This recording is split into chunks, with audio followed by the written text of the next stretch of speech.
the constitutional lawyer, is joining us on the line to UK this morning. Good morning, MaitreANL, and welcome to the program.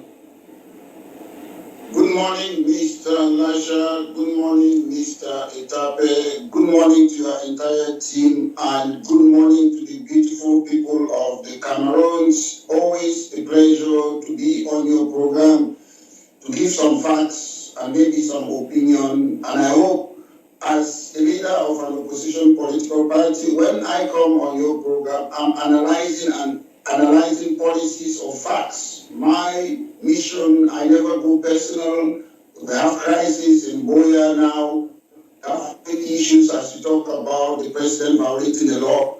That is what we do. We scrutinize the government's policy and we hold them into account how they hold taxpayers' money. That is how it works in democracy. Thank you very much for bringing me to your program this morning. Okay, Maitre, we begin vividly with what the Guardian Post newspaper is saying regarding the law-making chamber where President Paul Biya has been violating the law or the laws for over 40 years now. 12 MPs have died so far. We are talking about the current legislature. 12 MPs have died so far, but the President Paul Biya we are talking about has not called for by-elections as provided for by the Electoral Code of Cameroon. Mr. Lasha, more than 10 years ago, I was in Buea, and I raised this question to some people. How come that when MP they passed away, they are election? This was the answer I got. They are scared that if they replace the MP, there is somebody who is going to kill the other MP. That was the answer I got. I asked it more than 10 years ago. I've been asking the same question. And again, should I blame President Paul Biya for this? My answer is no. The reason we have opposition is because opposition, they have to check the president, they have to bring this in parliament, but they don't. Then they call themselves opposition. When I come on your program and say there's no opposition, these are the things I'm talking about. When there is a loophole, when the executive breaks the law, they have to raise it, they have to call the president into question. But people are not concerned in the government, they don't care. If you are an opposition and you are not in the institution that makes, laws, how are you going to call government to action? If you are just sitting on the fence, you are talking, who's going to listen to you? You have to start at the institutional level. I personally have influenced the government as an individual. Each time you bring out these things, the government reacts. I know how the government operates. If you don't mention it, if you keep quiet, you don't say it, the government think it's okay. But if you point it out, like recently I said President Paul Biya is breaching Article 5 of the Constitution. They are listening to what I'm saying now. They will go and check if it is true. But if the oppositions are silent, those who govern the country are silent, if you don't say anything, Mr. Raja, even you as an individual, if somebody don't say your shoes, your shirt is dirty, maybe you don't see it, you keep quiet. So I don't blame Mr. Biya on that. The point is, we have also a do-nothing opposition political party. It is their job. We don't need a newspaper.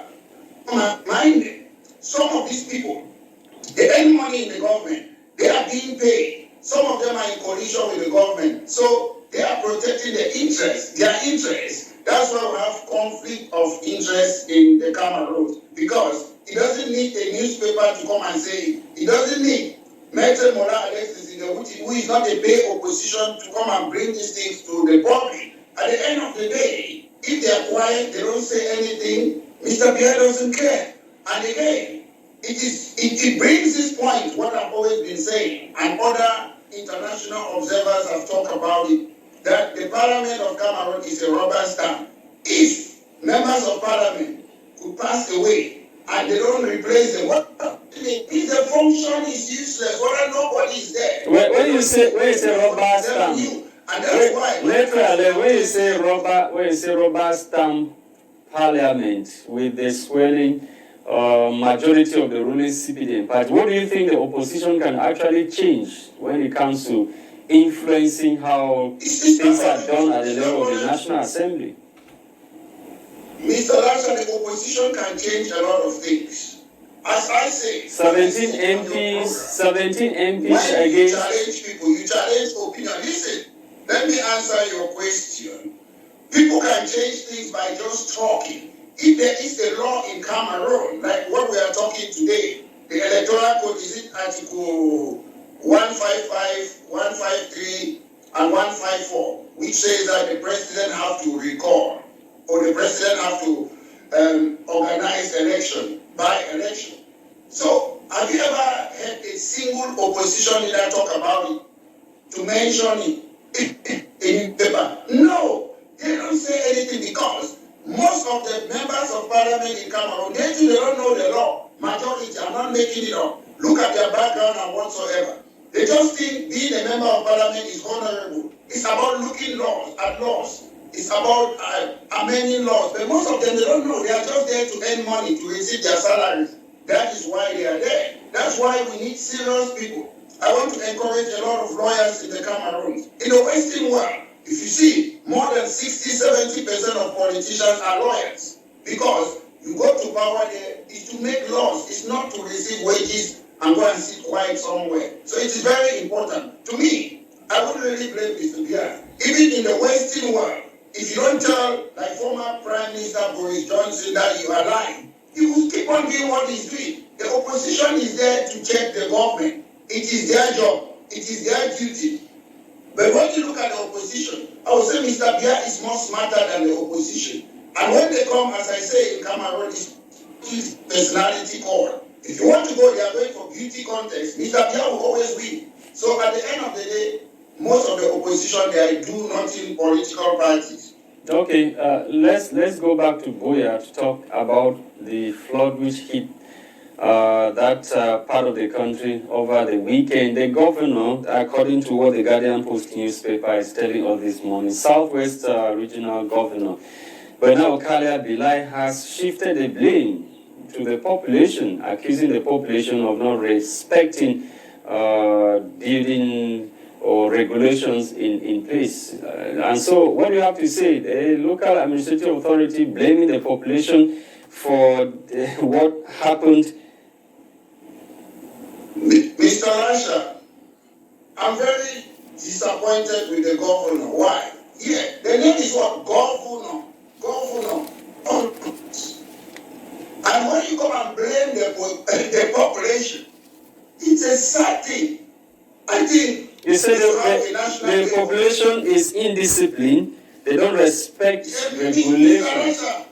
Mr. Rasha, if you allow me to learn to answer your question, governor, government, govern, it means, do you know why we have government, governors, and to govern? Do you know what it means? It means people are going to be indisciplined. You are there to govern them. You are there to tell them what is right or wrong. That is why. He said they are indisciplined, they don't respect laws. Mr. Rasha, I always say, you don't blame a criminal. If you don't respect laws, are they not sanctioned? Has the governor ever sanctioned somebody for not respecting the laws? So the governor is the problem, not the population. Laws are there to be respected. If let the governor come on air on your program and say people did not respect the law, and these are the sanctions that I gave them. So the governor should blame himself, not the people. If people don't respect the law, you sanction them. How many sanctions have the governor given to those people? So at the end of the day, they should learn to take their responsibility. You don't just become a leader or a governor or mayor, then you start blaming the people. At the end of the day, planning permission were given to those people. They should investigate it. And what I will tell you on your program, as they keep on blaming the population, those public authorities, some of them might have committed what we call manslaughter, involuntary manslaughter. Because if you give a plan for people to construct there, you have to see the possibility, the consequences. Can it lead to something? Is it possible that they will have flooding in Buea? The answer is yes. So there is a possibility of a crime, and I believe it should be investigated and public officers to be blaming our population. Now the mayor is embarking on mass demolition of some structures constructed in areas that are risk zones. And that is what we call, that's why I say all of them. Mr. Lasha. Let me land, Maitre, and the population, through the citizens who are living around those areas, some of them are complaining that they have been abandoned, they've lost a lot of properties and government should come to their aid. And this time around, some people will be evicted from where they have constructed their homes without any other alternative for them. Mr. Lasha, the government should be proactive, a good government. They are reactive. They are reacting now based on what? Fraud didn't happen in Buea. What are they doing? They are reacting. That's bad governance. You can foresee these things. And again, he's going there, he's demolishing houses. You don't do that. You go and serve them either eviction notice, it goes to the court. You don't just go there and start demolition. It's illegal. You don't do those type of things. It doesn't matter. If I go somewhere, I construct a house, it's illegal. You have to serve me with a notice. Is it 1 or 2 days after when this thing happened? What are they doing? Demolition. You don't do that. That's dictatorship. You go to court, you ask for papers, you serve them that you're going to demolish this place on A, B, C day. Then the government, then the person comes to court. Maybe they agree that they're going to evict them from there. That is how it works. You don't just jump reactive. Those are signs of characteristics of dictatorship. You don't do that. And that's why when we have public office, we should put people there who know what they should do. The population are suffering, and you don't deal with them like that. This is a desperate moment, MaitreANL, and desperate times need desperate measures to be taken. Where is the time for the mayor and the rest to be going to court and try to issue? They have to save the population. Mr. Elijah, the population has to be saved first. Mr. Elijah, the flooding have already passed. What we call, you say you're selling after the market. So why are you demolishing it now? Maybe there's not going to be another flooding for about 1 week, 2 weeks, 1 year, 2 years, 5 years. So why is he selling after the market? That's my point. The law is the law. You don't just come and break my house. Unfortunately, I wish I was in that country, the Cameroons, because some of these people, they take the laws into their hands. If they do such things, you can sue them. They have no right to come and break. Even if I go and build a house illegally somewhere, you still have to go to court. You don't just come and demolish it, or you don't have no plan. No, you don't have powers. That's why we need checks and balances. Now they are reacting, and people have died. And I'm the one saying it in the public television. A crime, there's a possible crime of manslaughter. We need to investigate, we need to know how come that those people they constructed in that place, whose responsibility is it? Even if they don't have a plan, Mr. Lasha, the fact that either you're a governor, you're a mayor, it's your job to govern that area. If people go and do illegal things and it leads to the loss of lives, you are still responsible. Okay, étape. Bonjour, MaitreANL Saint-Divers. Eh bien, on va tenter d'embrayer dans le domaine de l'économie, contrat sur l'exploitation des puits gaziers de Yoyo, là, c'est dans la frontière Cameroun, Guinée équatoriale. Selon le journal L'Info à chaud, eh bien, c'est un deuxième scandale après celui de l'exploitation de fer à l'Olabé-Crébi. Quel est votre décryptage par rapport à cette actualité? Yeah, Mr. Yes, the first one, contract to exploit gas in Cameroon, Equatorial Guinea. When I look at those things, I'm a little bit concerned because to exploit gas and electricity, gas and oil or whatsoever near the borders between Cameroon and Equatorial Guinea. When I look at the government of the Cameroon, have they got that technology power to do that? Because if you look, they cannot do simple things like a motorway and other amenities, basic necessity, electricity, good roads, or hospital. Have they got that technical know-how to exploit gas and oil? MaitreANL, probably you didn't get content a tap very well, MaitreANL. He's talking about a second scandal After that of Kribi, that has to do with the exploitation of iron ore. He's talking about the exploitation of gas along Cameroon's border with Equatorial Guinea, that respect the contract. It is a lot of abuse of the terms of the contract. It boils down to the same thing, Mr. Lasha. We in the Cameroons, we have a lot of scandal. It boils down to the same thing. And I hope there's another why auction the natural resources? Because it's as if that gas, the exploitation of that gas along Cameroon's border with Equatorial Guinea has been auctioned. What the newspaper is saying this morning, giveaway price. Yeah, what you just said to me, if you would have allowed me to learn, I would have informed you that when you hear that they want to exploit gas or what, it's not for the benefit of the people of the Cameroons. It's going to war. You see, we have what? We have petty. They're about gas exploitation. It's about the Western people. It's contract for them, not for our people. So that's what I was supposed to say next. So I don't get excited when I hear about they want to exploit gas or whatsoever, because at the end of the day, the people who are going to benefit from it are the Western people, not the people of the Cameroons. We are just going to come there and work as laborers while they make the money, just like Petty. And again, we always have scandals in Cameroon because at the end of the day, we don't have people who can check these people. There's no checks and balances. So it's one person who is the executive, the legislative, and the judiciary. So there will always be scandal. Nobody can investigate himself. You cannot be a footballer at the same time you're a referee. That's how we function in the Cameroons. So we'll always be having that scandal. It will never stop until we reform our constitution and give power to the judiciary, the legislative, and the executive. We separate those powers. If we don't separate it, there will be scandal upon scandal. There will be COVID, Gang, Olembe. You name the rest. It will never stop. I'm sick of hearing scandal upon scandal because today, people don't have national interest in that country. They care about what goes into their pocket. Maître, comment faire pour éviter ces nombreux scandales qui sont toujours observables dans les contrats, les signatures d'exploitation de nos ressources naturelles au Cameroun? So how do you prevent such scandals that are often seen in the terms of the contract, when the people are drafting contracts for the exploitation of Cameroon's natural resources? They always have those terms. I already gave you an answer that we need checks and balances. And I'll tell you something that most Cameroonians, they don't know.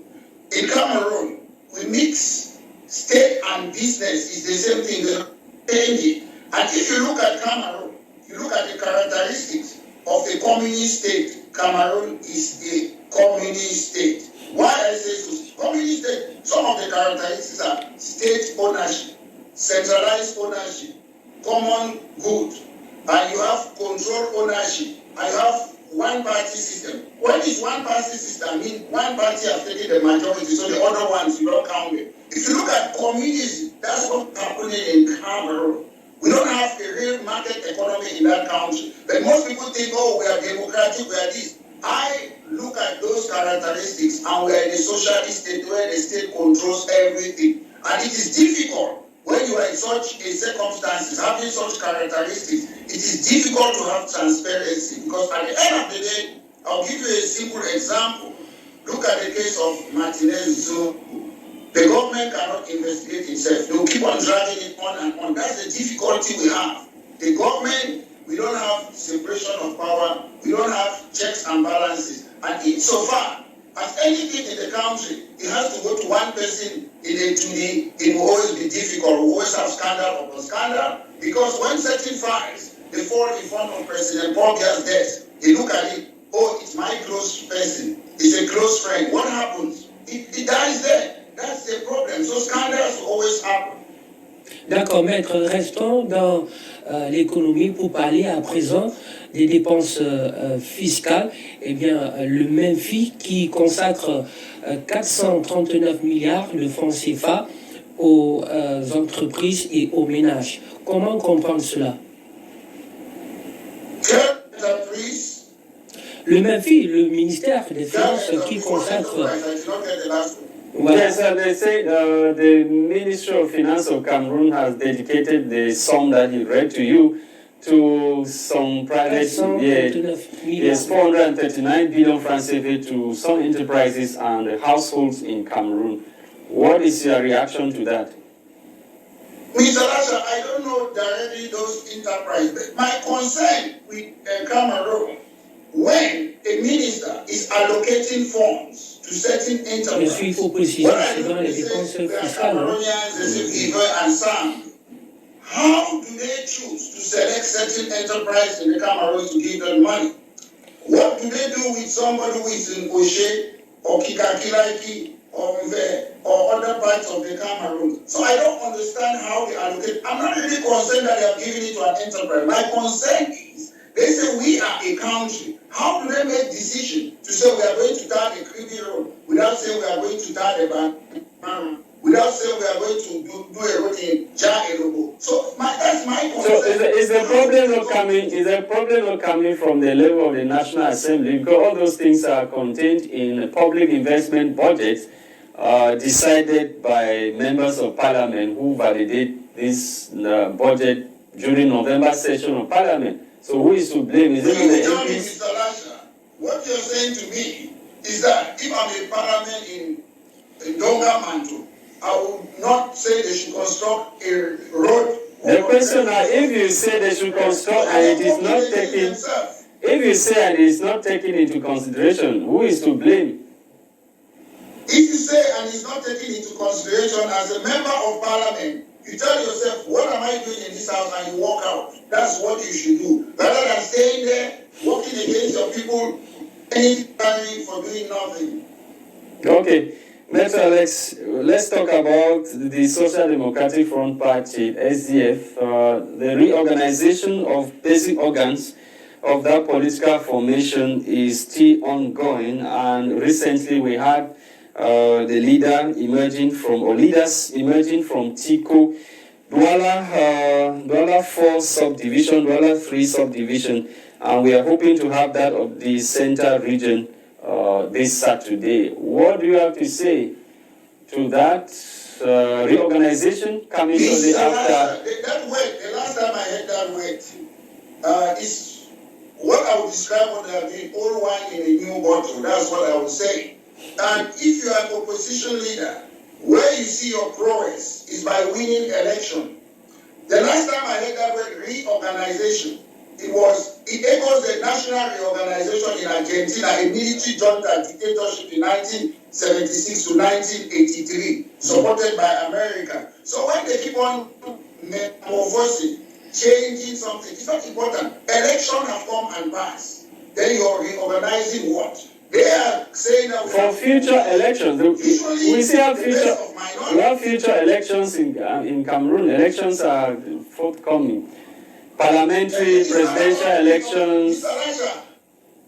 Mr. Lasha, it's not about reorganization. It's not important. What is important, which I've never heard from the SDF for the last 30 years, what are you going to do with the economy? What are your educational policy? What are your health policy? What are your royal affairs policy? What are your housing policy? Environment, transport, tax, equal opportunity. That's what people they want to know. You're reorganizing your house. Mr. Lasha, if I'm reorganizing my house inside there now, people outside they don't know. Voters they want to know, what do you stand on the French Cooperation Agreement? What do you stand on the integration of Cameroon inside SEMA, which is in breach of Article 5 of our Constitution? If they want to be playing window dressing exercise to the gallery, they say they are politicians. It's a disgrace. They just feel. It is my duty to look at the laws of the Cameroon and say people are looking at what is happening. People are so passionate in SDF that they love SDF for no reason. I want to know, maybe if I want to vote SDF, what do they stand on the economy? We in the British Cameroon National Party, we believe that health should be free for all the people in the Cameroon. What do they believe? That's what is important, Mr. Lasha. It's not about reorganization and having position and the Secretary General. They should start by organizing. sorting their problem with the Nietzsche and the rest. That's what they should be doing. That's what I'm asking you, MaitreANL. I'm asking you that. A divided party can never win an election. MaitreANL. They should clean their house first before they talk about reorganization. MaitreANL. A mini appetite inside their party. They segregate against their militant. They sack people like Siga Asanga, Ben Muna, Professor Tamanjo, Asongani. They should learn to be democratic and accept different opinions in their party. Insofar as they cannot accept different opinion, they are a party of the past. But I was asking you that with everything that you cited, some of them, what is happening with the auto-exclusion of G27 plus, the 34 members that were excluded, and the loss. I'm talking about the failure during the last senatorial elections in the country. Don't you think that it is enough reason for the Social Democratic Front Party to reorganize, its house and see how they can come together for future elections? Mr. Lasha, to be honest, that word reorganization is a loud sounding nothing. What is important, as I say, is old wine in a new bottle. If you want to change a party, reorganization starts when you change the leader. They have a chairman of a political party for 30 years or more. When you change that person, the new person that comes in will start to bring a new style and tell the people, this is what I'm going to do. But if you leave the same old people there, then you say reorganization. No, you're chameleoning yourself to stay in power. That's what you're doing. It's not reorganization. It's putting a mask and putting a new face on top of your old face. So reorganization starts by changing a leader. Every new leader has a different style. If you remove Mr. Fundi today, put somebody who will come with some new. If you put a new leader, maybe we'll say, oh, I want to reunite the party. I want Nietzsche back. I want everybody back in the party. That is reorganization to me. Reorganization is not maintaining the same people at the helm of the power and try to remove your enemies in the power.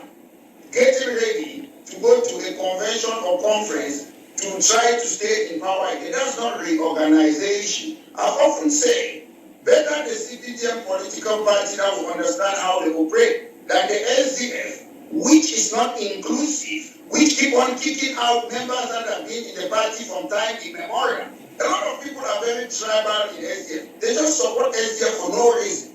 I am talking about policy. What I want to know, where do they stand on the economy, education, justice, housing, taxation, transport? That's what I want to discuss with the SDF militant. I'm not.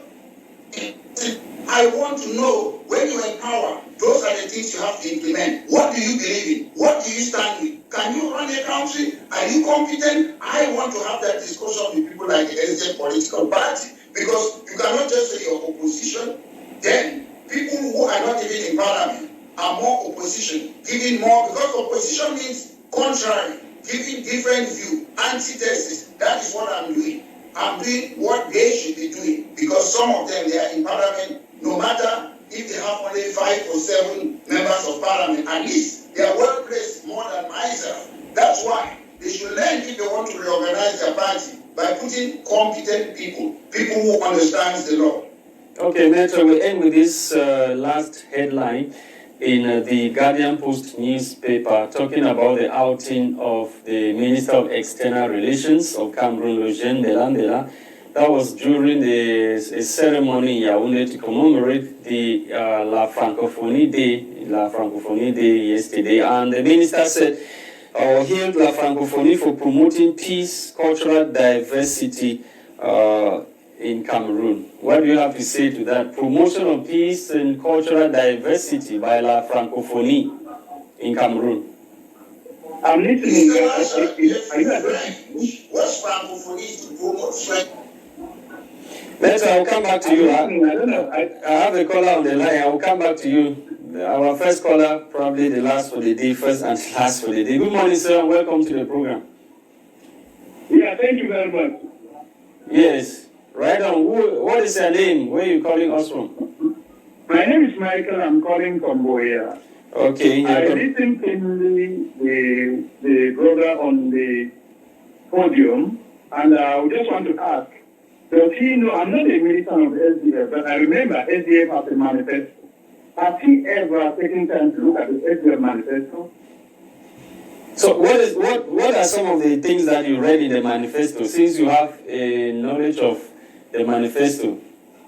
No, you can't challenge a party that is what it stands for. Because if I start narrating what is the manifesto, no, in summarily, say some of the few things. You are on, and he's listening to you. Presented to the state, which is the policy plan. That's why I'm asking that, what are some of those things that are contained in the manifesto of the frontline opposition political party? Their policy, when they take government, is all aligned in the manifesto. Sir, thank you for contributing. Thank you. MaitreANL, you heard the caller there. Yeah, my point is, I have seen when you want to create a political party in the Cameroons, they will ask you to talk about manifesto or policy, which is nothing what I'm saying. You don't write a literature. Communal liberalism is not a manifesto. Manifesto is if I'm elected, the president of the Cameroon or governor or mayor, example, health system is going to be free. Manifesto is on education. If today I take over educational system in Cameroon, I'm somewhere I have power, it will be autonomous. I will give it to expert. Government will not intervene. Those are our policies. If I go there and say NHS, like in the UK, NHS is a trust that runs the hospital. It's not the government. BBC is a corporation run by they're independent, not like CRT controlled by this. So I'm asking, what do they stand? Okay, on French cooperation agreement. Okay, he said they have given some manifesto to the government. When you gave your manifesto to the government, was there this Anglophone crisis? What is your manifesto on Anglophone crisis? They don't have a manifesto. Manifesto is based things that affect the people. That is okay. We don't have the electricity. We don't have pipe-borne water. If I come into power, this is what I will do about electricity. This is what I will do about pipe-borne water. Maybe I will not like borehole. I don't want borehole. This is what I will do. They don't have it. They don't know that.